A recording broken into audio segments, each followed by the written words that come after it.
This isn't your typical good cop gone bad tale.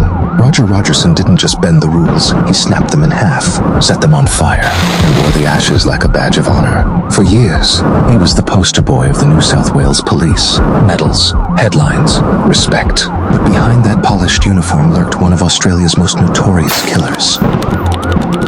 Sydney in the 1970s, the nightlife booming, crime running wild, and cops working overtime. Enter Detective Roger Rogerson. He was everything you'd imagine in a super cop. Tall, broad-shouldered, with slicked-back hair and ice-blue eyes, he carried himself like a man who owned the room. He wore his medals proudly, shook hands with politicians, and intimidated crooks with the same stone-cold stare. To the public, he was the guy cleaning up Sydney's mess. To his colleagues, he was the dodger, the man who could twist rules. But power is a dangerous drug. 1981. Warren Lanfranchi, a 20-year-old heroin dealer, thought he could outsmart the system. He was wrong. That year, Rogerson shot him dead in a back alley. The official line? Lanfranchi pulled a gun, and the officer fired in self-defense. But whispers spread fast. This wasn't justice. It was an execution.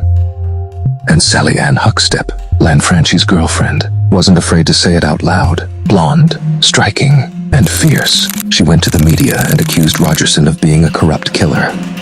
Sally Ann was found strangled, floating in a park pond. Case unsolved, but the message was loud, cross Rogerson.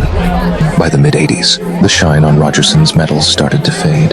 Internal investigations, corruption scandals, and courtroom drama followed him everywhere. Yet somehow, he kept dodging bullets, figuratively and literally. Colleagues described him as charming one second and terrifying the next. He could pat you on the back with a smile while plotting your downfall. To the public, he was either a necessary evil keeping the streets in check, or the devil in disguise. But Rogerson couldn't outrun time forever.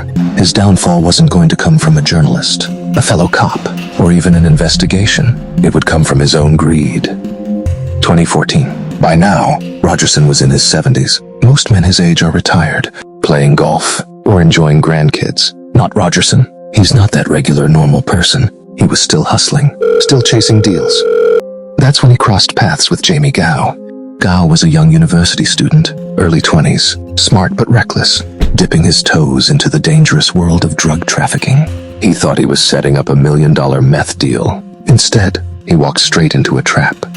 In a rented storage unit, Gow met Rogerson and Glenn McNamara, another disgraced ex-cop. Minutes later, Roger Rogerson pulled out his gun, short the shirt out of him. Surveillance footage later showed Rogerson and McNamara dragging his body, stuffed in a surfboard bag, into a boat. Cold, calculated, heartless. This wasn't about bending the law anymore. This was murder. For decades, Rogerson had escaped justice. But Gow's death left a trail of evidence even he couldn't dodge. CCTV cameras, phone records, witness accounts, it all stacked up. In 2016, after a gripping trial, Roger Rogerson and Glenn McNamara were found guilty of murder. The once celebrated detective was sentenced to life behind bars.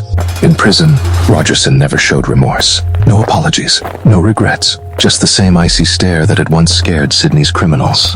In 2024, Rogerson's story ended not with a bang, but with a stroke. He died at 83 in Long Bay Prison. No grand funeral, no hero's farewell, just silence.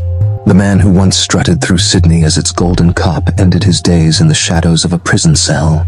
Roger Rogerson, the cop who crossed the line and never found his way back.